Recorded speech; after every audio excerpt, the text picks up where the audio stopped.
জাকাতের কাপড় বলে কোনো কাপড় আছে? জাকাতের লুঙ্গি বলে কোনো লুঙ্গি আছে? জাকাতের চাদর বলে কোনো চাদর আছে? জাকাতের চাদর আর লুঙ্গি বলে বোঝায় এমন লুঙ্গি যেটা নিয়ে ধোয়ার পরে পরার উপযুক্ত থাকে না, ঠিক কি না? জাকাতের কাপড় বলতে এমন কাপড় বোঝায় যেটা একবার পরার পর দ্বিতীয়বার সেটা দিয়ে গামছা বানানো ছাড়া, তেনা বানানো ছাড়া, নেকড়া বানানো ছাড়া কোনো উপায়। অথচ এই বড়লোক এই জাকাতের কাপড়, জাকাতের লুঙ্গি দেওয়ার জন্য বিশাল এক ব্যানার বানায়, 2 দিন ব্যাপী এলাকায় এলান করে, লিস্টি করে, তারপরে জাকাত দেয়। সেই জাকাত নিতে এসে 2-1 মানুষ পদপিষ্ট হয়ে মারা যাওয়ার নজির পর্যন্ত বাংলাদেশে আছে না নাই? প্রত্যেক বছর বড় বড় ইন্ডাস্ট্রিগুলোর মালিক যারা হয় তারা প্রত্যেক বছর জাকাতের এমন একটা আয়োজন করে, সেখানে জাকাত নিতে গিয়ে একজন না একজন মানুষ, গত বছরে 1 মারা গেছে। কারণ যারা জাকাত নিতে যায় তারা তো অসহায়, মুরব্বী মানুষ, দুর্বল মানুষ, ধাক্কা ধাক্কি সহ্য করতে পারে না, নিচে পড়ে যায়, পদপিষ্ট হয়ে মারা যায়। আপনি জাকাত দিয়ে সওয়াব কামাই করতে গিয়ে আপনি তো তার উপর জুলুম করলেন। জাকাত দেওয়ার জন্য আপনি তাকে ডাকলেন কেন? আপনার উচিত ছিল আপনি তার বাড়িতে গিয়ে তার কাছে জাকাত পৌঁছে দেওয়া। আপনি এখানে জাকাত দিয়ে আপনার বড়ত্ব প্রকাশ করলেন। আপনাকে যে আল্লাহ সম্পদ দিয়েছেন এটা শুকরিয়া আপনি করলেন না। কথা বলেন ঠিক কিনা?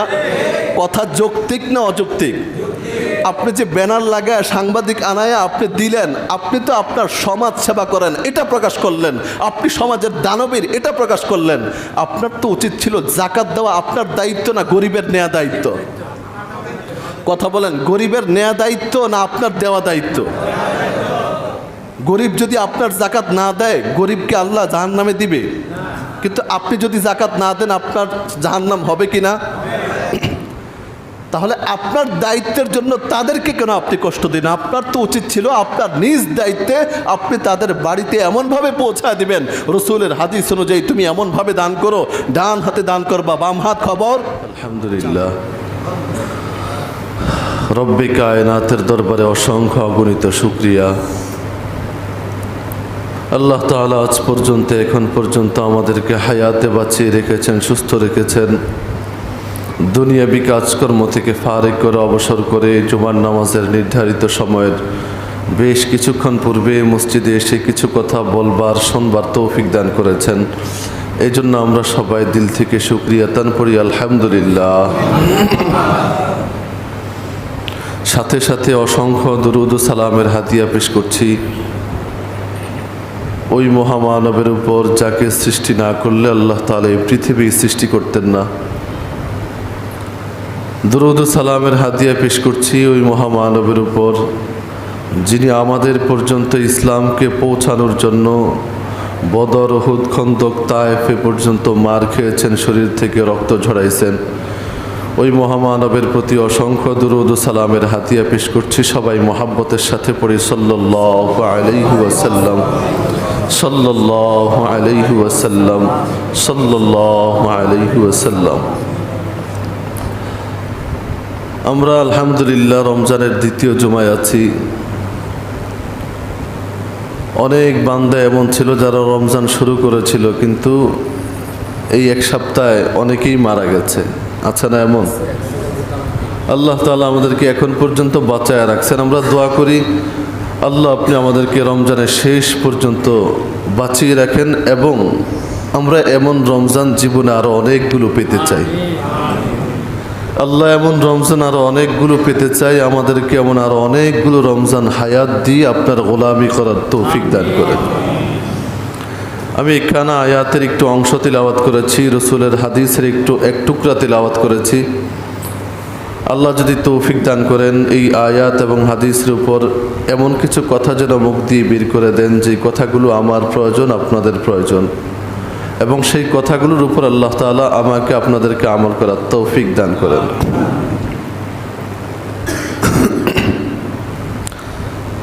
আজকে আমি যে বিষয়টা নিয়ে কথা বলার জন্য আয়াত এবং হাদিস তিলাওয়াত করেছি, অনেকের অনুরোধ এবং অনেকের প্রশ্নের কারণে আমি আজকে এই বিষয়টা নির্বাচন করেছি। কিন্তু দুঃখের বিষয় হলো যারা যারা আমাকে প্রশ্নগুলো করেছেন আমি তাদের সবাইকে বলেছি শুক্রবার এই ব্যাপারে বয়ান হবে। আমি এখন সময় নষ্ট না করে আপনি শুক্রবারে থাকবেন, তাহলে আপনি পুরো বিষয়টা বুঝতে পারবেন। কিন্তু দুঃখের বিষয় তাদের একজনকেও এখানে দেখতে পাচ্ছি না। এই হলো আমাদের আগ্রহ, মানে ওনার সুযোগ মতে হলে উনি আমার থেকে ফায়দা নেবে, আমার সুযোগটা উনি দেখবে না।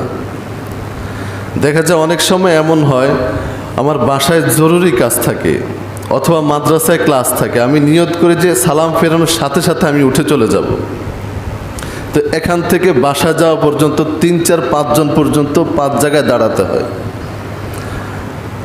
কিন্তু যদি বলি আপনি একটু নামাজের পরে এখন সময় নাই, মাগরিবের পরে দেখা করেন, তখন আর খুঁজে পাওয়া যাবে না। আচ্ছা যাক, বিষয়টা হলো জাকাত। রমজান মাস আসলে আমাদের অনেকেই জাকাত দিয়ে থাকি, যদিও রমজানের সাথে জাকাতের কোনো সম্পর্ক নাই। জাকাতের সম্পর্ক হলো ধন সম্পদের সাথে এবং কিছু শর্ত শারায়েতের সাথে। নেশাব পরিমাণ পূর্ণ হবে, শর্তগুলো পাওয়া যাবে, যখন পাওয়া যাবে তখনই জাকাত ফরজ হবে। এমন না যে শুধু রমজানে জাকাত ফরজ হয়, কিন্তু সুবিধার জন্য রমজানে বেশি সওয়াব হয়, এই জন্য আমাদের দেশে একটা নিয়ম নীতি রীতি হয়ে গেছে, রমজানে বিষয়টা হিসাব করে, অর্থ সম্পদের হিসাব করে এবং রমজানেই জাকাত দেয়। এই জন্য জাকাত বিষয়ক প্রশ্ন আমরা রমজানেই বেশি পাই। সারা বছরে একটা জাকাতের মাসালাও আসে না, কিন্তু রমজান আসলে শুধু জাকাত আর জাকাত। তো আজকে আমরা কয়েকটা পয়েন্টে কথা বলবো। 1 নম্বর, জাকাত কি। 2 নম্বর, জাকাত কার উপর ফরজ হবে, জাকাত কখন ফরজ হবে। 3 নম্বর, জাকাত কাকে দিতে হবে। 4 নম্বর, জাকাতের জরুরি কিছু মাসলা মাসাইল ইনশাআল্লাহ যদি সময় হয় বলা হবে। 1 নম্বর কথা, কোনো ধরনের ভূমিকা ছাড়া আমরা সরাসরি বিষয়বস্তুতে চলে যাচ্ছি। 1 নম্বর কথা, জাকাত কি জিনিস। আল্লাহ রসুল বলেন, জাকাত হলো আল্লাহ তাআলা যাদেরকে অর্থ সম্পদ দিয়েছেন সেটার একটা অপবিত্র অংশ। কি অংশ? খেয়াল করেন, অপবিত্র অংশ তার জন্য যাকে আল্লাহ সম্পদ দিয়েছেন, কিন্তু এটাই পবিত্র অংশ তার জন্য যাকে আল্লাহ সম্পদ। এক হাদিস থেকে বোঝা যায়, এক সাহাবী রসুলের কাছে গোশত নিয়ে আসছে। রসুল বলছে না, এক সাহাবী গোশত খাচ্ছে অথবা সাহাবীর বাড়িতে গেছেন রসুল, তখন রসুল সাহাবীর কাছ থেকে খেতে চেয়েছেন, এমনিতেই মজা করে খেতে চেয়েছেন। সাহাবী বলছেন, ইয়া রাসূলুল্লাহ ইন্নাহা সাদাকাতুন। রসুল, এটা তো সদকা, আপনি তো সদকা খান না। রসুল বলছেন, লাকি সাদাকাতুন ওয়ালানা হাদিয়াতুন। তোমার জন্য সদকা, তবে তোমার পক্ষ থেকে আমার জন্য হাদিয়া। সুবহানাল্লাহ বলবেন না? মিল্কিয়ত, মালিকানা পরিবর্তন হলে তখন সেটার কোয়ালিটি পরিবর্তন হয়ে যায়। তো বলছিলাম, জাকাত কাকে বলে। সহজ বাংলায় যদি বলি, জাকাত সম্পদশালীর জন্য তার সম্পদের অপবিত্র অংশ, এবং যারা সম্পদহীন, যারা অসহায় গরিব, তাদের জন্য পবিত্র অংশ। কোনো ধরনের ব্যাখ্যা বিশ্লেষণে না গিয়ে সোজা কথাটা বলে দিলাম। কথা বুঝছেন তো? এবার জাকাত কার উপর ফরজ হবে? সহজ কথা, যে নির্ধারিত পরিমাণ নেশাবের মালিক তার উপর জাকাত ফরজ হবে। সম্পদ কম বেশি সবার আছে, কিন্তু সবার উপর জাকাত আসবে না। যাকে আল্লাহ তাআলা নির্ধারিত পরিমাণ সম্পদ দিয়েছেন তার উপর জাকাত ফরজ হবে। জাকাতটা কি, ব্যাপারে আল্লাহ তাআলা কোরআনেও বলেছেন, লিসাইলি ওয়াল মাহরুম। আমি আল্লাহ যাদেরকে সম্পদ দিয়েছি, যাদেরকে সম্পদশালী বানাইছি, তাদের সব সম্পদের মালিক যে শুধু তারা, তা কিন্তু না। আল্লাহ বলেন কোরআনে সূরা হাক্কা, সূরা মাআরিজা আছে, লিসাইলি ওয়াল মাহরুম। আমি আল্লাহ যাদেরকে সম্পদ দিয়েছি, তাদের সেই সম্পদের মধ্যে অসহায় গরিব মানুষের পর্যন্ত হক আছে। সুবহানাল্লাহ। লিসাইলি ওয়াল মাহরুম। মুফাসসিরিন কেরাম বলেন, এই লামটা লামে লামে মিল্কিয়ত বোঝায়, মানে তার আল্লাহ তাআলা গরিবকে দেয় নাই, সে হয়তো সম্পদটা সংরক্ষণ করতে পারবে না, আল্লাহ তাআলা সম্পদটা সংরক্ষণ করার জন্য আপনার কাছে দিয়েছে। এই জন্য আল্লাহ বলেন বছরে একবার তুমি তোমার সম্পদ থেকে, যেহেতু আরেকজনের মাল তোমার জন্য হালাল না হারাম? কথা বলেন, আরেকজনের মাল আমার জন্য আপনার জন্য হালাল না হারাম? হারাম। আর হারাম মানে অপবিত্র। যেহেতু আরেকজনের সম্পদ আল্লাহ তোমার কাছে দিয়ে রেখেছেন, এই জন্য আল্লাহ আদেশ করেছেন বছরে একবার তোমার পুরা সম্পদ থেকে 2.5% তুমি তোমার সম্পদ থেকে বের করে গরিব দুঃখীদের হক পৌঁছায় দাও, তাহলে তোমার যে সম্পদ আছে তোমার সম্পদ পবিত্র হয়ে যাবে এবং যারা মালিক তাদের কাছে তাদের সম্পদ পৌঁছে যাবে। এই আদেশ কার? কথা বলেন, এই আদেশ কার? এই হলো যাকাত। কখন ফরজ হবে যাকাত?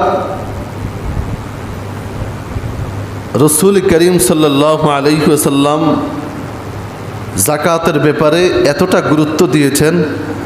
আমরা আবু বকর রাদিয়াল্লাহু তাআলা আনহুর একটা হাদিস থেকে আবু বকরের জীবনীতে একটা ঘটনা পাওয়া যায়। রাসূলের ইন্তেকালের পরে কিছু কিছু গোত্র তারা অস্বীকার করেছিল, তারা যাকাত দিবে না।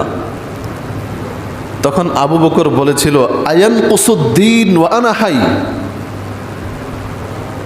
যারা যারা যাকাত দিত রাসূলের জমানায়, তারা যদি এখন বলে ছাগল যাকাত দিত, গরু যাকাত দিত, তারপরে ওট মহিষ জাকাত দিত, তারা যদি এখন বলে আমি ওটটা দিব, রশিটা দিব না, শুধু যদি এতটুকু বলে, খেয়াল করেন, শুধু ওটটা দিব, যে রশিটা আছে লাগামটা আছে এটা দিব না, গাভীটা দিব, যে লাগাম আছে এটা দিব না, যদি শুধু এতটুকু বলে, তাহলে আমি আবু বকর আমিরুল মুমিনিন হয়ে সেই গোত্রের বিপক্ষে বিরুদ্ধে যুদ্ধ ঘোষণা করব।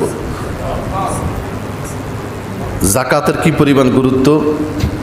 এবং তিনি বলেছেন আয়ান কুসুদ্দিন ওয়া আনা হাই, আরে রসুল থাকতে তোমরা যাকাত দিয়েছো, রসুল থাকতে যাকাতের ফরজিয়তকে তোমরা মেনেছো, রসুল দুনিয়া থেকে চলে গেছে, তার সাথে সাথে তোমরা যাকাতকে অস্বীকার করছো, আমি আবু বকর বেঁচে থাকবো আর তোমরা দ্বীনের কিঞ্চিত একটু অংশ অস্বীকার করবা, আমি আবু বকর বেঁচে থাকতে এটা আমি মানতে পারবো না। তখন তিনি প্রত্যেকের আমিরুল মুমিনিন হয়ে প্রত্যেকের কাছে গিয়ে গিয়ে যাকাত একেবারে গুনে গুনে যাকাত উদ্ধার করেছেন।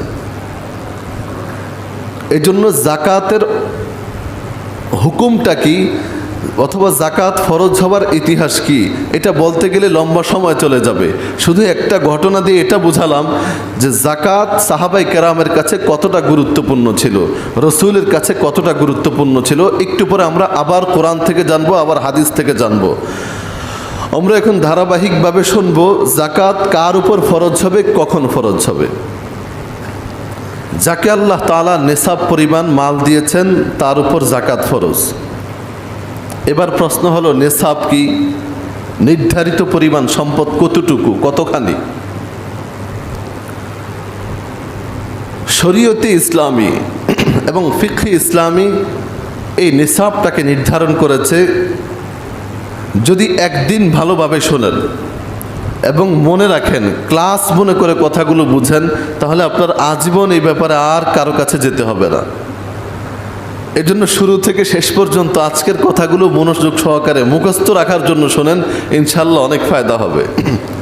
নেসাব হলো 1 নম্বর স্বর্ণ, 2 নম্বর রূপা, 3 নম্বর নগদ অর্থ ক্যাশ টাকা, 4 নম্বর ব্যবসায়িক পুঁজি, ব্যবসায়ী সম্পদ। কয়টা জিনিস হলো বলেন, সবাই বলেন। 1 নম্বর বলেন, 2 নম্বর, 3 নম্বর নগদ অর্থ ক্যাশ টাকা, 4 নম্বর ব্যবসায়ী পুঁজি, ব্যবসার যে টাকা অথবা ব্যবসার যে পুঁজিটা আছে। কিন্তু শরীয়ত 2টা জিনিসকে মানদণ্ড দিয়েছেন, 2টা জিনিসকে নির্ধারণ করেছেন। এই 2টার মাধ্যমে 4টা বিষয়ের উপর যাকাত ফরজ হবে। বলেন কয়টার মাধ্যমে, কয়টার উপর? 2টা জিনিসের মাধ্যমে। কয়টা জিনিসের মধ্যে?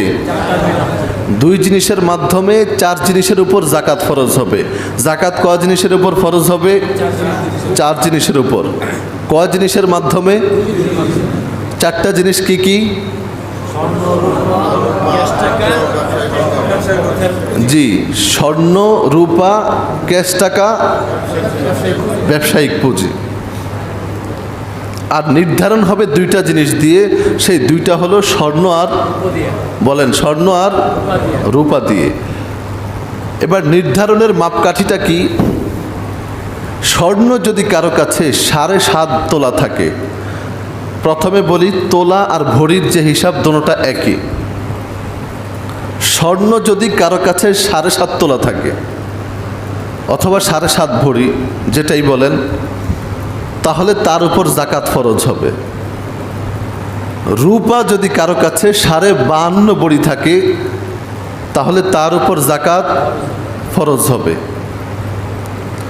স্বর্ণ কতটুকু? 7.5 ভরি। রূপা কতটুকু? 52.5 ভরি বা 52.5 তোলা।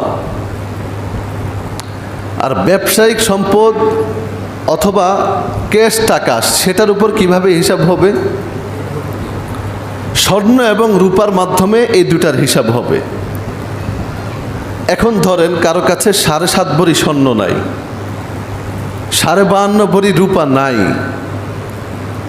1 ভরি স্বর্ণ আছে, 1 ভরি রূপা আছে, 10,000 নগদ ক্যাশ আছে অথবা 20,000 টাকা আছে, এবং তার ছোট্ট একটা দোকান আছে।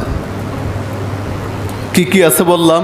1 নম্বরে 1 ভরি স্বর্ণ আছে, 1 ভরি রূপা আছে, কিছু ক্যাশ আছে, ধরেন 20,000 টাকা ক্যাশ আছে, এবং তার ছোট্ট একটা দোকান আছে।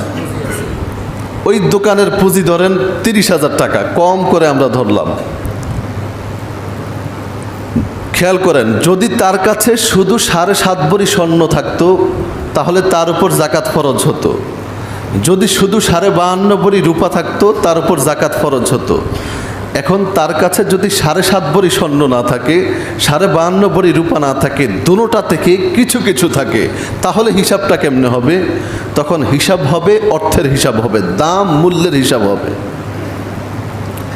1 ভরি স্বর্ণের দাম বর্তমানে কত বলেন? আমি যতটুকু শুনেছি গতকাল পর্যন্ত 1,08,000 টাকা। 1 ভরি স্বর্ণের দাম কত? 1,08,000 টাকা।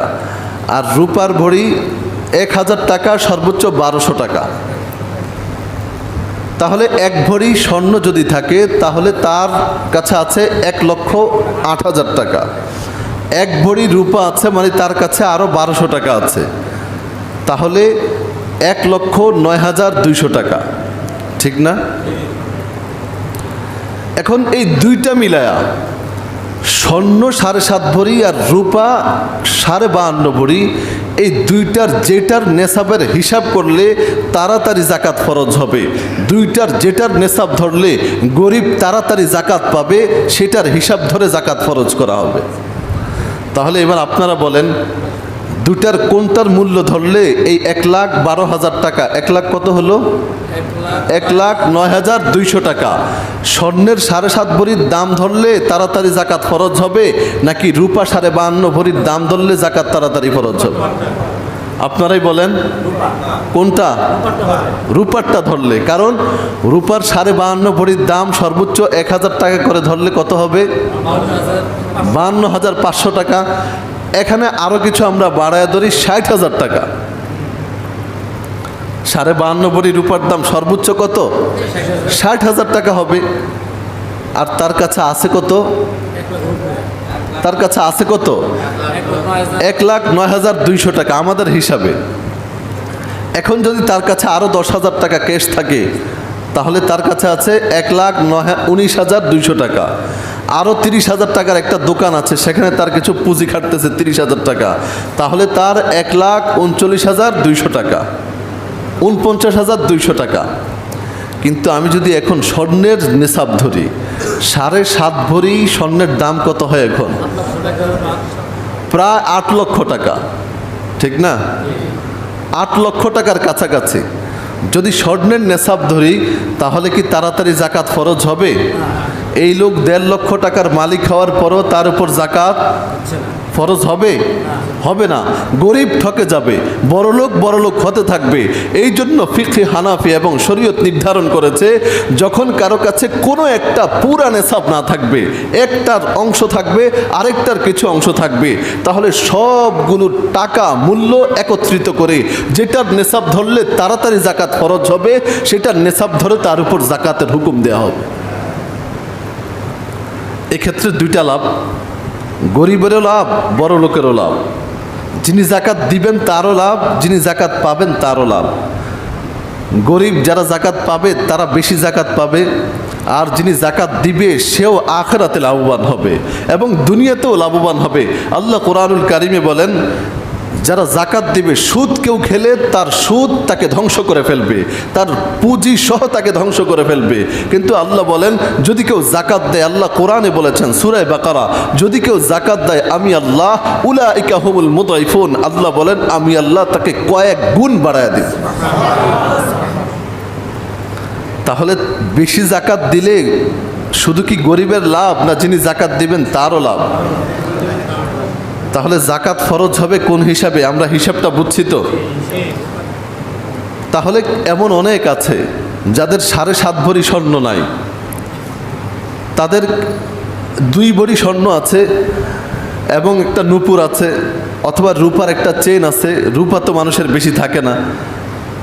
যদি আপনার রূপাটুকু না থাকতো, স্বর্ণ 5 ভরি হলেও আপনার জাকাত আসতো না। যদি শুধু স্বর্ণ 5 ভরি থাকতো, আপনার রূপাও নাই, নগদ ক্যাশও নাই, কোনো ব্যবসায়ী প্রতিষ্ঠানও নাই, তাহলে আপনার 5.5 ভরি না, 6 ভরি না, 7 ভরি স্বর্ণ থাকলেও আপনার জাকাত আসবে না। কিন্তু এই 7 ভরি স্বর্ণের সাথে, অথবা 7 ভরি লাগবে না, 1 ভরির সাথে যদি 1 ভরি রূপা থাকে, তাহলে জাকাত ফরজ হয়ে যাবে। 1 ভরি স্বর্ণের সাথে 20,000 টাকা নগদ ক্যাশ থাকলে জাকাত ফরজ হয়ে যাবে। 1 ভরি স্বর্ণের সাথে ব্যবসায়ী 20-30 হাজার টাকার ব্যবসায়িক একটা পুঁজি থাকলে তার উপর জাকাত ফরজ হয়ে যাবে। এই জন্য জাকাত দেয়া যেমন ফরজ, জাকাতটা হিসাব করে দেওয়া তেমন ফরজ। কথাটা খেয়াল করেন, জাকাত দেয়া যেমন ফরজ, জাকাতটা হিসাব করে দেওয়া তেমন। আমাদের সমাজে এখন প্রচলন হয়ে গেছে, মহামারীর আকার ধারণ করেছে। জাকাত দেয় থাউকা, বুঝেন তো? মানে আন্দাজে দিয়ে দেয়, আন্দাজ করে দিয়ে দেয়, এত টাকার জাকাত 2 লাখ টাকা দিয়ে দিছে। এটা কিন্তু জাকাত আদায় হবে না। আপনি দান করছেন হতে পারে, কিন্তু জাকাত হিসাব ছাড়া হতে, কথা বলেন, জাকাত হিসাব ছাড়া হতে পারে না। জাকাত দিতে হলে আপনার দোকানে কয় টাকার সম্পদ আছে, কয় টাকার পুঁজি আছে, কয় টাকা দিয়ে নেমেছিলেন, আর শেষ পর্যন্ত কত টাকা আপনার লাভ সহ হয়েছে, এটার আপনার হিসাব বের করতে হবে। আপনার স্ত্রীর স্বর্ণ কতটুকু আছে, আপনার ক্যাশ টাকা কত আছে, সবগুলো একসাথে হিসাব করে তারপরে কত হয় সেটা আপনার দিতে হবে। আন্দাজে দিয়ে দিলে, আপনি 10টা কাপড় কিনে দিয়ে দিলেন, 20টা কাপড় কিনে দিয়ে দিলেন, 50টা লুঙ্গি কিনে দিয়ে দিলেন, একটা সাইনবোর্ড লাগাইলেন, এখানে জাকাতের টাকা দেওয়া হবে, এখানে জাকাতের কাপড় দেওয়া হবে, জাকাতের লুঙ্গি দেওয়া হবে, এমন আন্দাজি জাকাত দিলে জাকাত আদায়। এই জন্য জাকাত দিতে হবে কি করে? হিসাব করে। আমি জীবনে একজন লোক পাইছি, যখন আমার কচুয়াতে রহিমানগর কেন্দ্রীয় মসজিদ যে বছর তারাবি পড়াইছি, একটা লোক এমন আসছে, উনি ওই এলাকার আবুল খায়ের ডেউটিন আছে না, আবুল খায়ের ডেউটিনের ডিলার ছিলেন। এই যে মসজিদের সমান হবে এত বিশাল বড় দোকান ওনার। উনি আমাদেরকে দোকানে নিয়ে বলছেন, হুজুর আপনারা গনে গনে কোথায়, আমি বলে দিলাম এই টিনের দাম এত, এই টিনের দাম এত, এই টিনের দাম এত, এই টিনের দাম এত, এই যে সিমেন্ট এগুলো এত করে, এই সিমেন্ট এগুলো এত করে, এই যে রড এগুলো এত করে, এগুলো এত করে, এই হলো আমার দোকানে যা আছে এগুলোর দাম। এবার আপনারা নির্ধারণ করেন এখানে কত টাকার জিনিস আছে, এখানে কত টাকার জিনিস আছে, আর মানুষের কাছে আমার বাকি আছে এত, আমার যা কিছু আছে ব্যাংকে আছে এত, আর আমার ঋণ আছে এত, সব কিছু মিলায়া আপনারা হিসাব করে আমার জাকাত কত আসছে আপনারা বুঝায় দেন। কত স্বচ্ছতার হৃদয়। আল্লাহর প্রতি কি পরিমাণ ভয় তার। একটা টিন, উনি পরিষ্কার বলেছেন, হুজুর একটা টিন যদি বাদ যায় তাহলে সেটার জন্য কিন্তু আল্লাহর কাছে আমি দায়ী থাকবো না, আপনারা আল্লাহর কাছে দায়ী থাকবেন। এই জন্য ওনাকে আমি প্রত্যেক বছর জাকাতের বয়ান করতে গেলে ওনার কথা আমার মনে পড়ে যে এমন হওয়া দরকার, জাকাত দিব প্রত্যেক পাই টু পাই হিসাব করে। আরে বাবা, আপনাকে আল্লাহ লক্ষ লক্ষ টাকা দিয়েছেন, লাখে 2,500 টাকা চেয়েছেন, খুব বেশি চেয়ে ফেলেছেন। কথা বলেন, আল্লাহ তো চাইলে আপনাকে এই লাখ টাকা নাও দিতে পারতেন, আল্লাহ চাইলে নাও দিতে পারতেন কি না? কিন্তু আল্লাহ তাআলা দয়া করে, মায়া করে, মেহেরবানি করে আপনাকে দিয়েছেন, নাকি আপনি নিজের বাহুবলে এই টাকা কামাই করেছেন? আল্লাহ লাখ টাকা দিয়ে আপনার থেকে 2,500 টাকা চেয়েছেন, 40 ভাগ দিয়ে 1 ভাগ চেয়েছেন, সেটাও যদি আপনি দিতে না পারেন তাহলে আপনার চেয়ে বড় নিমক হারাম আর কে হতে পারে বলেন? লাখ লাখ টাকা দিয়ে আপনার থেকে কত চেয়েছেন? 2,500। কোটি টাকা দিয়ে আপনার কাছে চেয়েছেন 2,500। আল্লাহ যদি বলতেন তোমাকে আমি কোটি টাকা দিলাম, সেখান থেকে 50-50 অর্ধেক দিয়ে দিবা আল্লাহর রাস্তায়, আর অর্ধেক তুমি নিজে ভোগ করবা, আমার কিছু করার ছিল? বলেন, আল্লাহ যদি 2.5% নির্ধারণ না করে 50% নির্ধারণ করতেন তাহলে কি আমাদের আপত্তি করার কোনো জায়গা আছে? রিট করার কোনো সুযোগ আছে? আপিল করার কোনো বিভাগ আছে? কোনো বিভাগ নাই, কোনো সুযোগ নাই। আল্লাহ যা বলতেন তাই হতো। কিন্তু আল্লাহ 10%ও বলেন নাই, 5%ও বলেন নাই, আল্লাহ 2.5% বলেছেন। আমরা এখন 2.5% দিতেও কৃপণতা করি। গত 2 দিন আগে একজন আমাকে জিজ্ঞেস করা, হুজুর জাকাতের যে হিসাবটা আছে ওটার মধ্যে ডিসকাউন্টের কোনো সুযোগ নাই? মানে দুনিয়াতে ডিসকাউন্ট খুঁজতে খুঁজতে ডিসকাউন্টের এত পাগল হয়েছে যে জাকাতের মধ্যেও কি খোঁজে?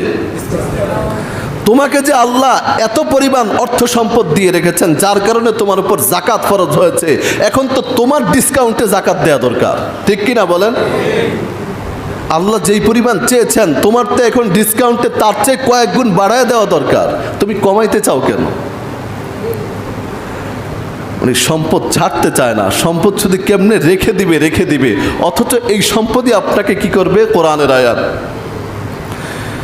ইয়াউমা ইউহমা আলাইহা ফি নারি জাহান্নাম ফাতুকওয়া বিহা জিবাহুহুম ওয়া জুনুবুহুম وظهورهم هذا ما كنزتم لأنفسكم فذوقوا ما كنتم تكنزون। আল্লাহ বলেন, যে সম্পদ আমি তোমাকে দিয়েছিলাম, তোমাকে আমি সম্পদশালী বানাইছিলাম, তোমাকে আমি কোটি টাকা দিয়ে 2.5% চেয়েছিলাম। ইয়াউমা ইউহমা আলাইহা ফি নারি জাহান্নাম, কিন্তু সেই 2.5% জাকাতও তুমি দাও নাই। তুমি শুধু চেয়েছো কেমনে শুধু টাকা তোমার কাছে রেখে দিবা, কেমনে শুধু বাড়াইবা। আল্লাহ বলেন, যারা জাকাত না দিয়ে সম্পদ শুধু সঞ্চয় করে রাখবে, জমা করে রাখবে, কিয়ামতের ময়দানে তাদের এই সঞ্চিত সম্পদগুলোকে আগুন দিয়ে জ্বালানো হবে। কি দিয়ে? আগুন দিয়ে জ্বালায় সেগুলোকে গালানো হবে। ইয়াউমা ইউহমা আলাইহা ফি নারি জাহান্নাম, জাহান্নামের আগুন দিয়ে সেগুলো জ্বালানো হবে, গালানো হবে। গালানোর পরে ফাতুকওয়া বিহা জিবাহুহুম, সেই গালানো সম্পদ দিয়ে তার চেহারাকে ইস্ত্রি করা হবে। ফাতুকওয়া, ইস্ত্রি করে, যে এই স্ত্রীকে আরবিতে বলে মিকওয়াতুন। কি বলে? মিকওয়াতুন। আল্লাহ এখানে শব্দটা বলে নাই ছেক দেওয়া হবে, আল্লাহ বলছেন ইস্ত্রি করা হবে। ফাতুকওয়া বিহা জিবাহুহুম, তাদের কপালকে ইস্ত্রি করা হবে। ওয়াজুনুবুহুম, এই পার্শ্বগুলোতে দাগ দেওয়া হবে। ওয়াজহুরুহুম, পিঠে দাগ দেওয়া হবে। আর বলা হবে হাযা মা কানাস্তুম লিআনফুসিকুম, এই যে এগুলো কি জানো, যা তোমরা নিজেদের জন্য জাকাত না দিয়ে গরিবের হক যেটা তুমি নিজের জন্য সঞ্চয় করে রেখেছিলা, জমা করে রেখেছিলা, হাযা মা কানাস্তুম, এটা তোমার সঞ্চিত সম্পদ। ফাযুকু মা কুনতুম তাকনিজুন, এখন ভোগ করো, দেখো তোমার দুনিয়ার সম্পদের মজা কেমন। কে বলবে? বলেন, কে বলবে? এ তো কোরআনের আয়াত। হাদিসে কি আছে? যারা জাকাত দিবে না, জাকাত ফরজ হয়েছে তারপরেও জাকাত দেয় না, আল্লাহ রসুল বলেন, মান আতাহুল্লাহু মালান ওয়ালাম ইউআদ্দি যাকাতাহু, যাকে আল্লাহ তাআলা ধন সম্পদ দিয়েছেন, অর্থ সম্পদ দিয়েছেন, তারপরেও যাকাত দেয় না, মুসিলা লাহু ইয়াউমাল কিয়ামাতি শুজাআন আকরা, কিয়ামতের ময়দানে আল্লাহ তাআলা তার সেই সম্পদকে তার জন্য একটা বিষধর সাপের আকৃতি বানায় দিবেন। ইয়তাওয়াকুহু, সেই সাপটা তার গলায় পেঁচা থাকবে, পেঁচাইতে পেঁচাইতে মাথাটা, সাপের মাথাটা তার মাথার সামনে এসে তাকে ধ্বংসন করতে থাকবে আর বলতে থাকবে, আনা কানজুক আনা মালুক, আমি তোমার দুনিয়ার সেই সাজানো সম্পদ, আমি তোমার দুনিয়ার সেই উপার্জিত সম্পদ যাকে তুমি জমা করে রেখেছিলা, আনা মালুক, আমি তোমার দুনিয়ার সেই সম্পদ যা তুমি গরিব দুঃখীদের হক মেরে নিজের জন্য জমা করে রেখেছিলা। এই জন্য যেটা দান করব সেটা আমার, আমি যেটা বলি যেটা দান করব সেটা আমার, যেটা নিজের কাছে রেখে দেব সেটা আমার না, সেটা কার? আপনি মারা যাবেন, সেটা কার বলেন? সেটা কার?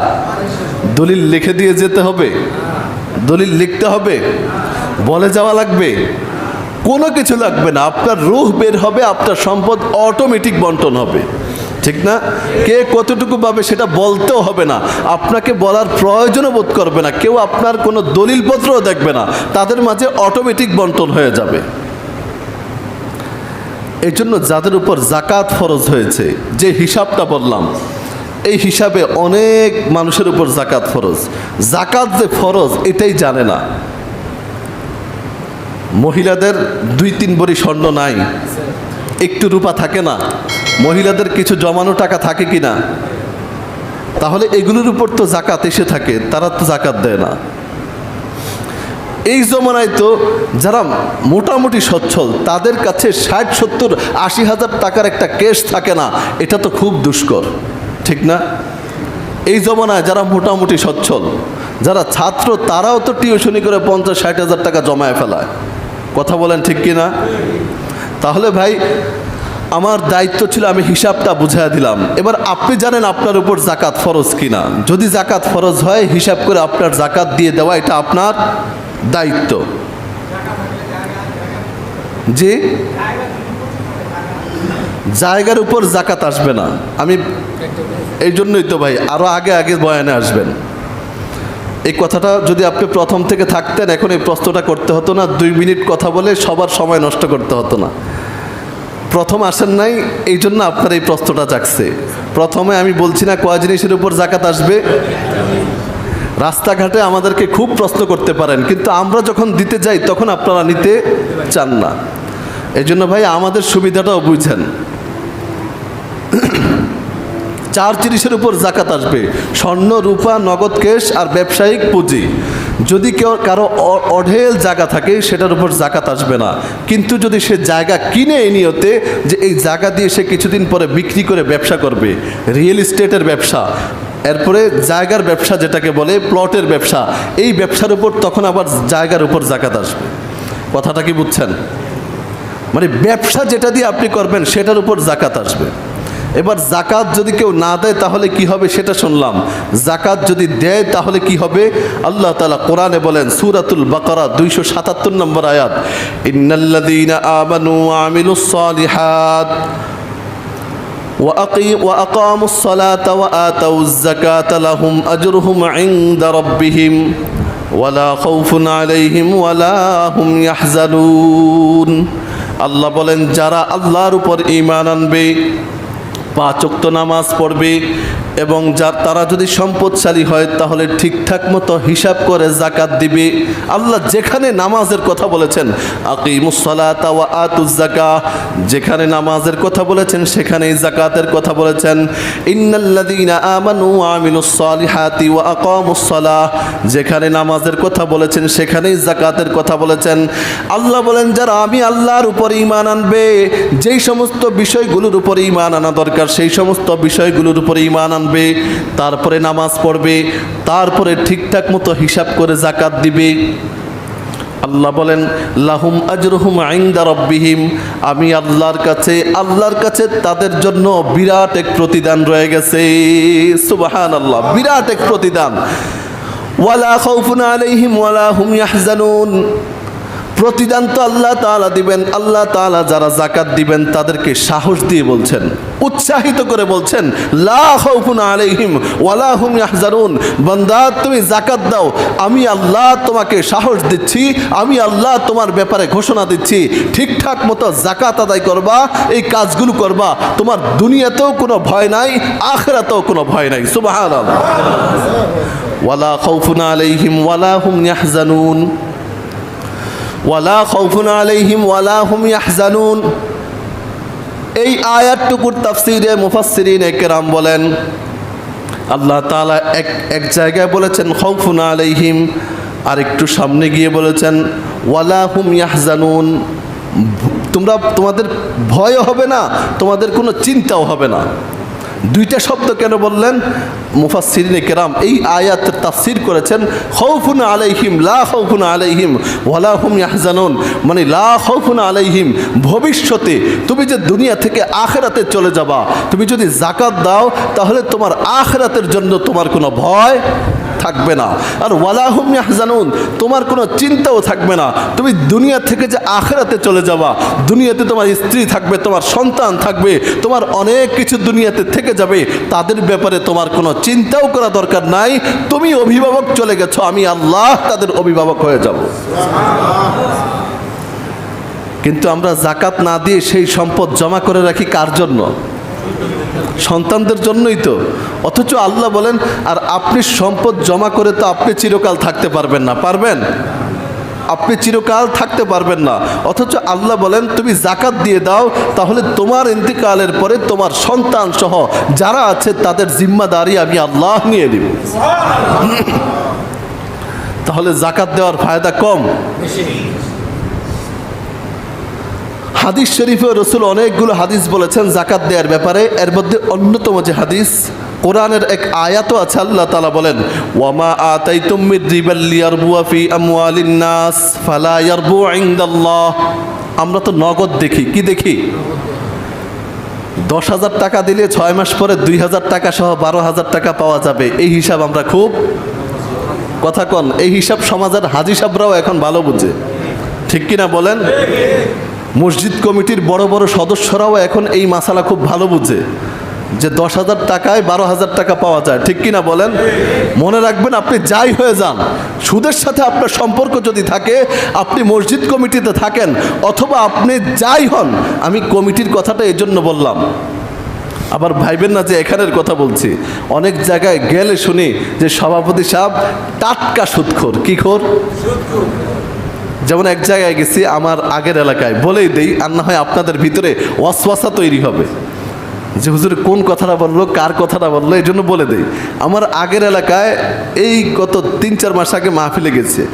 ওখানে যাওয়ার পরে একজনে ঘটনা শোনাইছে, হুজুর আমাদের অমুক মসজিদে নতুন সভাপতি হয়েছে, এখন সমাজে 2 ভাগ হয়ে গেছে। এক ভাগ বলছে উনি সভাপতি হলে এই মসজিদে নামাজ পড়বে না, আরেক দল বলছে, আরেক দল তার পক্ষে। আমি বললাম তার অপরাধ কি? বলছে সে একেবারে টাটকা সুদ খায়, তার কোনো ইনকাম নাই, শুধুমাত্র সুদ খাওয়া, এটাই তার ইনকাম। বুঝেন নাই কথাটা? তাহলে সে তো সভাপতি হওয়ার জন্য হয়তো খুব চেষ্টা করছে, দল পাকাইছে, তারপরে সভাপতি হতে পারছে। উনি মনে করছে সুদ খায়া মসজিদ কমিটির সভাপতি হইতে পারলে জান্নাত। বুঝেন নাই কথাটা?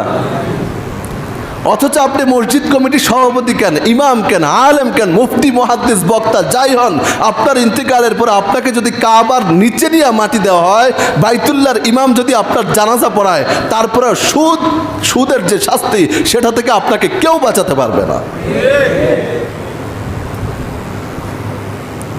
এই জন্য আল্লাহ তাআলার কথা শোনাচ্ছিলাম, ওয়ামা আতাইতুম, আমরা চোখে যেটা দেখি সেটা বিশ্বাস করি। 10,000 টাকা দিলে 6 মাস পরে 2,000 পাওয়া যাবে, 1 লাখ দিলে 1 বছর পরে 12,000 পাওয়া যাবে, এটা আমরা বুঝি। কিন্তু আল্লাহ যে বলেছেন মা আতাইতুম মির রিবাল লিয়ারবুয়া ফি আমওয়ালিন নাস ফালা ইয়ারবু ইনদাল্লাহ, পরিষ্কার কথা। তোমরা যে মনে করো সুদ দিলে, সুদ খাইলে সম্পদ বাড়ে, আল্লাহ বলেন ওয়ামা আতাইতুম মির রিবাল লিয়ারবুয়া ফি আমওয়ালিন নাস ফালা ইয়ারবু ইনদাল্লাহ, আল্লাহ পাকের কাছে কিন্তু তোমাদের সম্পদ বাড়ে না। কেমনে বাড়ে? ওয়ামা আতাইতুম মিন যাকাতিন, কোনো ব্যাখ্যার দরকার নাই, যাকাত শব্দটা আছে এখানে। ওয়ামা আতাইতুম মিন যাকাতিন তোমরা যদি জাকাত দাও তুরিদুনা ওয়াজহাল্লাহ, এবং জাকাত দাও আল্লাহ পাকের সন্তুষ্টির জন্য। সমাজ আপনাকে দানবীর বলবে এজন্য না, সমাজ আপনাকে সমাজ সেবক বলবে এজন্য, কথা বলেন, এই জন্য আমাদের সমাজে দেখা যায় কিছু তিতা কথা বলি, অনেকের খারাপ লাগবে কিন্তু কথাগুলো বলতে হবে। অনেককে দেখা যায় জাকাতের লুঙ্গি দেয়, জাকাতের কাপড় দেয়, আছে না নাই ভাই? কথা বলেন, জাকাতের কাপড় বলে কোনো কাপড় আছে? জাকাতের লুঙ্গি বলে কোনো লুঙ্গি আছে? জাকাতের চাদর বলে কোনো চাদর আছে? জাকাতের চাদর আর লুঙ্গি বলে বোঝায় এমন লুঙ্গি যেটা নিয়ে ধোয়ার পরে পরার উপযুক্ত থাকে না, ঠিক কি না? জাকাতের কাপড় বলতে এমন কাপড় বোঝায় যেটা একবার পরার পর দ্বিতীয়বার সেটা দিয়ে গামছা বানানো ছাড়া, তেনা বানানো ছাড়া, নেকড়া বানানো ছাড়া কোনো উপায়।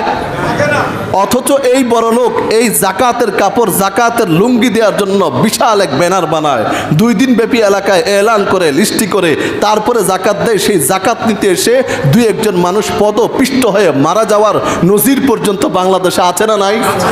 প্রত্যেক বছর বড় বড় ইন্ডাস্ট্রিগুলোর মালিক যারা হয় তারা প্রত্যেক বছর জাকাতের এমন একটা আয়োজন করে, সেখানে জাকাত নিতে গিয়ে একজন না একজন মানুষ, গত বছর 1 মারা গেছে। কারণ যারা জাকাত নিতে যায় তারা তো অসহায়, মুরব্বী মানুষ, দুর্বল মানুষ, ধাক্কি সহ্য করতে পারে না, নিচে পড়ে যায়, পদপিষ্ট হয়ে মারা যায়। আপনি জাকাত দিয়ে সব কামাই করতে গিয়ে আপনি তো তার উপর জুলুম করলেন। জাকাত দেওয়ার জন্য আপনি তাকে ডাকলেন কেন? আপনার উচিত ছিল আপনি তার বাড়িতে গিয়ে তার কাছে জাকাত পৌঁছে দেওয়া। আপনি এখানে জাকাত দিয়ে আপনার বরত্ব প্রকাশ করলেন। আপনাকে যে আল্লাহ সম্পদ দিয়েছেন এটা শুকরিয়া আপনি করলেন না। কথা বলেন ঠিক কিনা? কথা যৌক্তিক না অযৌক্তিক? আপনি যে ব্যানার লাগায় সাংবাদিক আনায় আপনি দিলেন, আপনি তো আপনার সমাজ সেবা করেন এটা প্রকাশ করলেন, আপনি সমাজের দানবীর এটা প্রকাশ করলেন। আপনার তো উচিত ছিল জাকাত দেওয়া আপনার দায়িত্ব না গরিবের নেয়া দায়িত্ব? কথা বলেন, গরিবের নেয়া দায়িত্ব না আপনার দেওয়া দায়িত্ব? গরিব যদি আপনার জাকাত না দেয়, গরিবকে আল্লাহ জাহান্নামে দিবে। কিন্তু আপনি যদি জাকাত না দেন আপনার জাহান্নাম হবে কি না?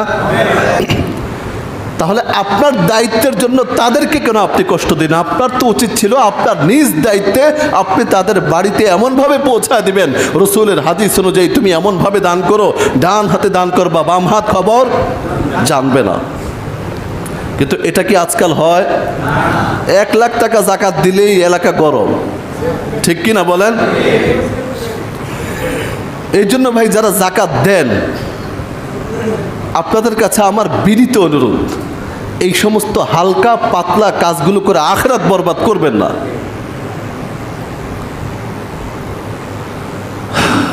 খুব কষ্ট লাগে মাঝে মাঝে। এই দেখবেন, আল্লাহ হেফাজত করুক, এই বছরও আল্লাহ হেফাজত করুক দোয়া করি, কিন্তু প্রত্যেক বছর যেহেতু হয়ে আসছে এই জন্য মনে হচ্ছে। গত বছর নোয়াখালীর এক ঘটনা আপনারা জানেন, এক মুরব্বী জাকাত নিতে আসছে, যে জাকাত দেয় তার বাবার সমান বয়স, যিনি জাকাত নেয় তিনি বাবার সমান বয়স, যে জাকাত দেয় সে তার ছেলের সমান বয়স। সেই লোকটা মাঝখান দিয়ে ঢুকছে বলে তাকে ধাক্কা দিয়ে ফেলে দিয়েছে। তাহলে আপনি এখানে জাকাত দিতে এসে টাকার গরম দেখালেন, ঠিক না? এই জন্য যারা জাকাত দিব এই সমস্ত কাজগুলো না করি। আপনি জাকাত দেন, এলাকার মানুষ জানবে কেন? আপনি রাতের গভীরে ওমরের মতো তার দরজার সামনে গিয়ে ঠক ঠক করে তার ঘরে আপনি নিয়ে খাদ্যটা পৌঁছায় দিয়ে আসেন। আপনি যে এলান দিলেন, এমন অনেক মানুষ থাকতে পারে যাদের জাকাতের খুব প্রয়োজন, তাদের ঘরে চুলা জ্বলে না, খাবার খেতে পারে না, কিন্তু সম্ভ্রান্ত ফ্যামিলি হওয়ার কারণে তারা আপনার এখানে আসবে না। আছে না নাই? ইয়াসআলুনান নাসা ইলহাফা, আল্লাহ কোরআনে বলেছেন, এই সমস্ত মানুষদের কথা বলেছেন যাদের পেটে প্রচুর ক্ষুধা, যাদের অর্থ সম্পদের প্রচুর প্রয়োজন, কিন্তু তারপরেও লা ইয়াসআলুনান নাসা ইলহাফা, নিজের আত্মসম্মানের ভয়ে, নিজের সম্মান বজায় রাখার জন্য সে কারো কাছে লা ইয়াসআলুনান নাসা ইলহাফা, সে কারো কাছে চায় না। এরপরে একটা কি? লা ইয়াসআলুনান নাসা ইলহাফা, আগনিয়া আমিনা তাআফুফ, এরপরের অংশটুকু যে সে নিজেকে খুব গুটিয়ে রাখে, পেটে ক্ষুধা, তারপরেও বলে না। আল্লাহ তাআলা বলেন তুমি 1000 মানুষকে দান করার চেয়ে এমন একটা মানুষের সম্মান ঠিক রেখে তার কাছে তুমি যাকাত পৌঁছায় দাও, সেটা তোমার জন্য 1000 মানুষকে দান করার চেয়ে উত্তম হবে। এই জন্য ভাই ঢাক ঢোল পিটানোর মধ্যে কোনো কামিয়াবি, জাকাতের কাপড়, জাকাতের লুঙ্গি, জাকাতের গামছা, জাকাতের চাদর বলতে কিছু। যদি আপনি দিতে চান ভালো মানের জিনিস দেন, কম দেন, ভালো দেন, ঠিক না? বেশি দিয়া নাম কামাই করার তো কোনো দরকার। আপনি এই যে আল্লাহ বলেছেন ইউরিদুনা ওয়াজহাল্লাহ, যদি তোমার জাকাত দেওয়া হয় আল্লাহকে সন্তুষ্ট করার জন্য, এই আয়াতের তর্জমা করছিলাম, ইউরিদুনা ওয়াজহাল্লাহ, আল্লাহকে যদি সন্তুষ্ট করতে চাও, আল্লাহ তাআলা বলেন ফাউলাইকা হুমুল মুদঈফুন, আল্লাহ বলেন আমি আল্লাহ তাদেরকে সম্পদ কয়েক গুণ বাড়ায় দিব। এই হলো জাকাত দেওয়ার আমাদের সমাজের কিছু প্রচলিত ভুল। তাহলে ভাই জাকাত কেমনে দিব? জাকাত এমনভাবে দেওয়ার চেষ্টা করব, জাকাত অনেক সময় দেখবেন অনেক মাদ্রাসার হুজুররা আসে দোকানে, অনেক সময় মাদ্রাসার হুজুররা আসে না রমজানে, অনেকে তুচ্ছ তাচ্ছিল্য করে তাদেরকে বের করে দেয়, যান পড়াইছেন। মনে রাখেন আপনার জাকাত দেওয়া দায়িত্ব, আপনার দায়িত্ব ছিল হুজুরের কাছে নিয়ে পৌঁছায় দেওয়া। হুজুর রোজা থেকে আপনার দোকানে আসছে মানে আপনার দায়িত্ব পালন করতে উনি আপনার সহযোগিতা করছে, ওনাকে ভিক্ষুক মনে করা এটা আপনার জন্য বোকামি ছাড়া কিছু না, ঠিক কিনা বলেন? গত কয়েকদিন আগেও একজনের কথা শুনেছে, আমার বলেই ফেলি, আমার ভাই, আমার আপন ভাই, উনি বাড়িতে গেছে মাদ্রাসার, ওনার যে মাদ্রাসা সেই মাদ্রাসার চিঠি দেওয়ার জন্য, মাদ্রাসার কাজ চলে, চিঠি দেওয়ার জন্য গেছে। আরেক লোক, উনিও আমার ভাই, উনি আমার জ্যাঠাতো ভাই, উনি নাকি এমনি দুষ্টামি করে বলছে যদিও, কিন্তু কথাটা শুনে আমার খুব খারাপ লাগছে। উনি বলছে কিরে ভিক্ষার জন্য বের হয়ে গেছিস? উনি কিন্তু বলছে দুষ্টামি করে, কিন্তু দুষ্টামি আপনি কোথায় করলেন? এখানে আপনি ওনার সাথে কথাটা বললেন মানে পুরা ওলামায়ে কেরামের সাথে দুষ্টামি করলেন, পুরা ওলামায়ে কেরামের সাথে দুষ্টামি করলেন, ঠাট্টা করলেন মানে রসুলের সাথে ঠাট্টা করলেন, রসুলের সাথে ঠাট্টা করলেন মানে আল্লাহর সাথে ঠাট্টা করলেন। এই জন্য ফাঁকে দিয়ে কথাটা বললাম, অনেক সময় আপনাদের কাছে মাদ্রাসার হুজুররা আসবে, বিভিন্ন মাদ্রাসা থেকে আসে, যাদের বিভিন্ন জায়গায় দোকান আছে, আল্লাহর ওয়াস্তে তাদেরকে ভিক্ষুক মনে করা যাবে না, আল্লাহর ওয়াস্তে তাদেরকে অপমান করবেন না, কারণ তারা নিজেদের জন্য চাইতে আসে নাই, তারা চাইতে আসছে কার জন্য? তাদের মাথার উপর শত শত এতিম সন্তান, তারা সারা বছর খাওয়াইতে হয় আপনাদের রমজানের জাকাতের টাকা দিয়ে।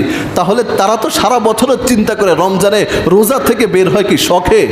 কথা বলেন, রমজানে রোজা থেকে এই রৌদ্রে দিয়ে বের হয় কি শখে, না নিজেদের পেট ভরার জন্য? সারা বছর এই এতিম সন্তানগুলোর, শত শত এতিম সন্তানগুলোর রিজিকের আহারের ব্যবস্থা করার জন্য আসে। এই জন্য পারলে দিবেন, না পারলে সুন্দর ভাষায়, ভদ্র ভাষায় বলবেন হুজুর পরে আসেন, কারোর সাথে তুচ্ছ তাচ্ছিল্য করবেন না। তো বলছিলাম জাকাত দেওয়া এটা আপনার দায়িত্ব, আপনার দায়িত্বে আপনি জাকাত পৌঁছায় দিবেন, এটা আপনার দায়িত্ব। যেন আপনি যারা জাকাত নিবে তাদেরকে ছোট মনে করার কিছু, কারণ সে তার হক নিচ্ছে আপনার কাছ থেকে, আপনার কাছে আল্লাহ তার টাকাই দিয়েছে। কথাটা বুঝেন নাই? সূরা মাআরিজের আয়াত থেকে তো এটাই বুঝে আসে, আল্লাহ বলেছেন লিসসাইলি ওয়াল মাহরুম, তোমাকে আমি আল্লাহ ধন সম্পদ দিয়েছি, এই ধন সম্পদের ভিতরে অসহায় দরিদ্র যারা আছে তাদের হক রেখে দিয়েছি। তাহলে সে তারে কি আপনি আপনার সম্পদ দিচ্ছেন নাকি তার সম্পদ দিচ্ছেন? এই জন্য জাকাত দিব, যারা জাকাত দিব তারাও নিজেকে বড় মনে করার কিছু নাই, যারা জাকাত নিব খাবো তাদেরও ছোট মনে করার কিছু। আল্লাহ তাআলা সবাইকে বুঝার তৌফিক দান করুন। তাহলে জাকাতের হিসাবটা আমরা বুঝছি তো। এরপরেও যদি কারো জাকাতের হিসাব করা লাগে, যদি চান যে আমাদেরকে দিয়ে হিসাব করাবেন, তাহলে আমি প্রতি বছর একটা কথা বলে দেই, যদি আপনি মনে করেন যে আপনার জাকাতের সম্পদের হিসাব করাবেন, তাহলে এমন একটা কাগজে পেজে আপনার কি কি আছে যদি মনে করেন, মানে বিশ্বস্ত মনে করেন, অথবা আমাদেরকে দিয়ে আপনি হিসাব করাতে চান, তাহলে আপনার এই চারটা, কয়টা, কি কি, স্বর্ণ রূপা ক্যাশ টাকা পুঁজি, এই চারটার কোনটা কি আছে এটার একটা লিস্ট আপনি আমাদের কাছে দিলে আমরা ইনশাল্লাহ বের করে দিব আপনার জাকাত কত আসছে। ঠিক আছে ইনশাল্লাহ? যে কোনো সময় আমার কাছে লিস্টটা দিলে আমি একদিন বা 2 দিন সময় মতো আমি বের করে আপনাদের কাছে পৌঁছায় দেবো ইনশাল্লাহ।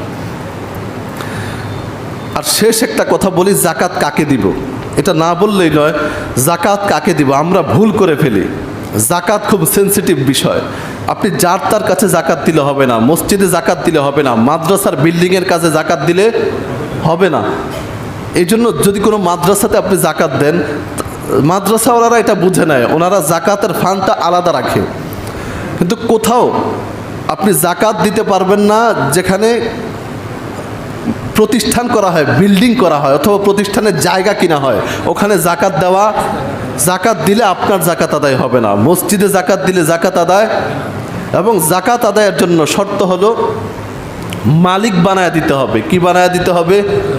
মালিক বানায় দিতে হবে। তো এখন যারা জাকাতগুলো নেয় মাদ্রাসার পক্ষ থেকে, তারা ছাত্রদের পক্ষ থেকে মালিক হয়ে তারপরে জাকাতগুলো নেয়। এই কথাগুলো কেন বলছি? কিছু কিছু মানুষ এই ব্যাপারগুলোতে প্রশ্ন তোলে, জাকাত দেওয়ার জন্য তো মালিক বানানো শর্ত, তাহলে মাদ্রাসাগুলোতে যে আপনি জাকাত দেন সেখানে আপনি কাকে মালিক বানান? যিনি জাকাত নেয় তিনি তো জাকাত খাওয়ার উপযুক্তই না। কথাটা বুঝেন নাই? তাহলে এই মাসালা পরিষ্কার।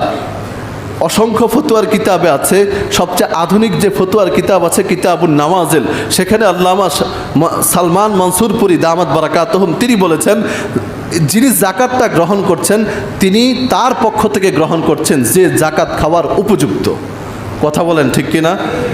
তো সারা বছর আপনার দেওয়া জাকাতটা তারা সেখানে পৌঁছায় দেয়। তো এই জন্য জাকাত আমরা কি করে দিব? বলেন, হিসাব করে দিব। কি করে দিব? নাকি আন্দাজে দিব? কোনো হিসাব নিকাশ ছাড়া কোনো জাকাত নাই। জাকাতের সাথে হিসাবের সম্পর্ক ওতপ্রোতভাবে জড়িত। আপনি যদি হিসাব ছাড়া জাকাত দেন, জাকাত আদায় হবে না, আপনার এটা দান হবে, জাকাত হবে না। কথা ক্লিয়ার? এবার জাকাত কাকে দিব বলছিলাম, সবচেয়ে উত্তম হলো আপনার নিকটাত্মীয়দের মধ্যে যদি কেউ অসহায় থাকে তাকে জাকাত দিবেন। জাকাত দেওয়ার জন্য একেবারে গরিব হতে হবে এমনটা জরুরি না। অনেকে আছে সচ্ছল তবে টেনে টুনে চলে, যার উপর জাকাত ফরজ না সেই জাকাত খেতে পারবে। কথাটা বুঝছেন? যার উপর জাকাত ফরজ না সেই জাকাত খেতে পারবে। তাহলে আপনার আত্মীয় স্বজনের মধ্যে অনেকে আছে সচ্ছল তবে কষ্ট করে চলে, অনেক টেনে টুনে তারপরে চলতে হয়। দিনে কি জানি বলে, দিন আনে দিন খায়, আছে না? এই সমস্ত মানুষকেও দিতে পারেন।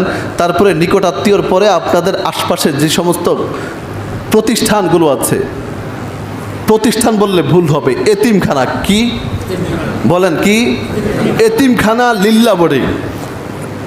যেই মাদ্রাসায় দিবেন যদি এতিমখানা লিল্লা বোর্ডিং না থাকে সেখানে দেওয়ার দরকার নাই, দিবেনই না। দান করবেন তবে জাকাত দেওয়া যাবে না। এতিমখানা লিল্লা বোর্ডিংয়ে আপনার জাকাত আপনি দিতে পারেন। তাহলে আপনাদের আশপাশে যে সমস্ত মাদ্রাসাগুলো আছে সেখানেও আপনি আপনার জাকাত দিতে পারেন, তবে আপনি এটা বলে দিতে হবে যে এটা আমার জাকাতের টাকা। ঠিক আছে? বিশেষভাবে আমার কাছে আপনাদের এলাকার আশপাশের অনেকগুলো মাদ্রাসা থেকে বলেছে তাদের কথা বলে দেওয়ার জন্য।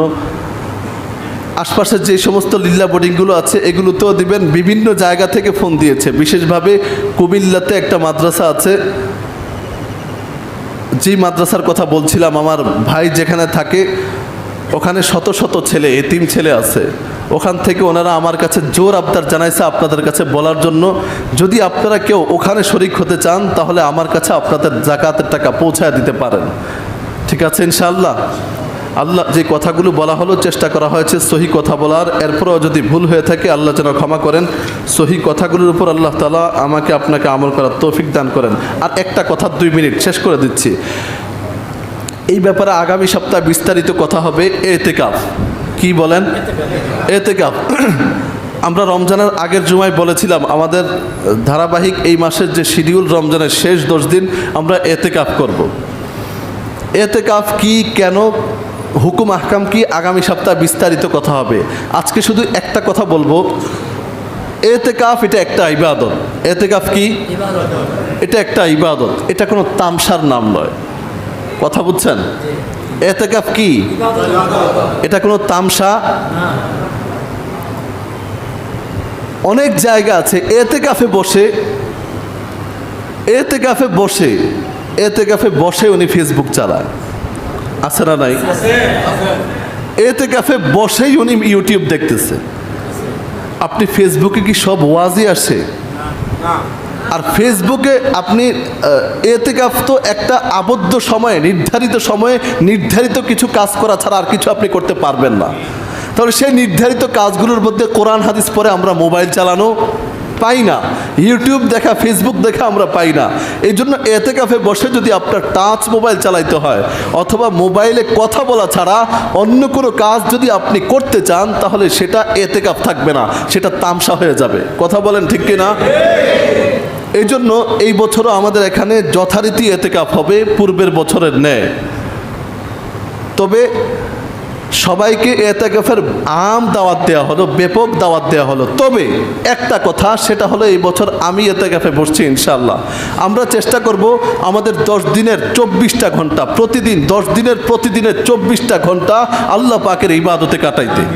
এমনভাবে আমরা একটা রুটিন করব, যেই রুটিনের কারণে আমি ঘুমাইলে আমার ঘুমটাও ইবাদত হবে। এমন একটা রুটিন করব, যেই রুটিনে আমি খাবার খাবো সেটাও আমার ইবাদত হবে, টয়লেটে যাব সেটাও আমার কি হবে? ইবাদতের বাহিরে আমরা অন্য কোনো কাজ করতে পারবো না। যদি কেউ এমন 10 দিনের জন্য আপনি আপনার দুনিয়াকে একেবারে ছেড়ে দিয়ে মসজিদে এসে আল্লাহর মেহমান হতে পারেন, তাহলেই আপনি এতেকাফ করবেন। এছাড়া আপনি এতেকাফও করবেন, আপনার মোবাইলও আপনি ঠিক রাখবেন, এতেকাফও করবেন, ফেসবুক ইউটিউবও ঠিক রাখবেন। তাহলে এমন এতেকাফকারীর দরকার আল্লাহরও নাই, আমাদেরও। কথা বলেন, আল্লাহরও নাই, আমাদেরও। আল্লাযী খালাকাল মাউতা ওয়াল হায়াতা লিয়াবলুয়াকুম আইয়ুকুম আহসানু আমালা। সূরা মুলক 2 নম্বর আয়াতে আল্লাহ বলেন, আমি মানুষকে বানাইছি, হায়াত এবং জীবন দিয়েছি, জীবন এবং মৃত্যু দিয়েছি, লিয়াবলুয়াকুম আইয়ুকুম আহসানু আমালা, এটা দেখার জন্য কার আমল বেশি সুন্দর হয়। কার আমল? আল্লাহ এটা বলেন নাই লিয়াবলুয়াকুম আইয়ুকুম আকসারু আমালা, কার আমল বেশি, এটা দেখার জন্য আল্লাহ বলেন নাই। তাহলে আল্লাহ পরিমাণ চান না কোয়ালিটি চান? সবাই বলেন, আল্লাহ কি আমলের পরিমাণ চান না কোয়ালিটি চান? অনেক সেজদা আল্লাহ চান না, অনেক ইবাদত আল্লাহ চান না।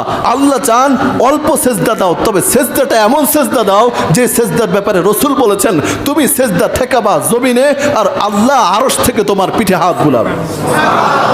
তাহলে এতেকাফের ক্ষেত্রে আমাদের একই কথা, বেশি সংখ্যার দরকার নাই, এমন কয়েকজন দরকার যারা 10টা দিনকে একেবারে ফারেক করে আল্লাহ পাকের জন্য 10টা দিনকে খালি করতে পারবে। ঠিক আছে ইনশাআল্লাহ? এমন যারা আছেন, যদি এমন কেউ থাকেন ইনশাআল্লাহ, দেখি কে কে আছেন, হাত তোলেন তো ইনশাআল্লাহ। কারা কারা এই বছর এতেকাফে রাজি আছেন? মাশাআল্লাহ। হাত কি কমে গেল? হ্যাঁ, আচ্ছা মাশাআল্লাহ। এরপরেও এই জন্য কথাটা বললাম, মানসিক একটা প্রস্তুতি আছে। আগে একটু টাচ এই জন্য দিয়ে দিলাম যেন আগ থেকে আমরা মানসিকভাবে প্রস্তুতি নিতে পারি। আল্লাহ তাআলা আমাদেরকে আমল করার তৌফিক দান করুন।